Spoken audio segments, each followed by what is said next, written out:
అరే నాకు భయం వేస్తుందిరా. ఎందుకు? ఏమో తెలీదురా. ఓకే, నీకు ఎట్లా అనిపిస్తుంది లోపల? భయంగా అనిపిస్తుందిరా. అదే అంటే దేని గురించి? అది తెలిసి నీ దాకా ఎందుకు వస్తాను రా? నేను సాల్వ్ చేసుకోలేనా? మరి చేసుకోరా. అరే ప్లీజ్ ప్లీజ్ ప్లీజ్ ప్లీజ్. ఏముంది ఆడ బొక్క చేయడానికి? ఏమవుతుందిరా అంటే భయం అవుతుంది అంటావు. ఎందుకు అవుతుందంటే అది తెలిసి నేను సాల్వ్ చేసుకోలేనా అంటావు. నాకు మాత్రం నువ్వు తప్ప ఎవరున్నారా? సర్లే హెల్ప్ వద్దులే వదిలే. సర్లే, అడిగిన దానికి స్ట్రైట్గా ఆన్సర్ చెప్పు.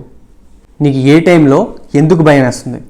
అంటే ఆకలేసినప్పుడు ఎక్కువ తింటానేమని భయం వేస్తుంది, ఎక్కువ తింటే పొట్ట వస్తుందేమని భయం వేస్తుంది, పడుకునేటప్పుడు మధ్యలో మెలకు వస్తుందేమని భయం వేస్తుంది, మధ్యలో మెలకు వస్తే మళ్ళీ నిద్ర రాదేమని భయం వేస్తుంది, ఎవరైనా వంట చేస్తున్నప్పుడు సడన్గా సిలిండర్ పేలుతుందేమని భయం వేస్తుంది, నిద్రపోయేటప్పుడు సడన్గా ఫ్యాన్ మీద పడిపోతామని భయం వేస్తుంది, ఇంకా స్నానం చేసేటప్పుడు బలి చూస్తుందేమని సిగ్గుతో భయం వేస్తుంది.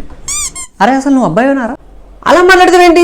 మన సినిమా థియేటర్కి వెళ్ళినప్పుడు కూడా జెంట్స్ బాత్రూమ్కి వచ్చాను కదా. అదేరా నాకు డౌట్. నీ మనసులో ఇంత అనుమానం పెట్టుకొని నన్ను ఇంత అవమానిస్తావా? ఈ అవమానం వల్ల నాకు భయం వస్తుంది తెలుసా?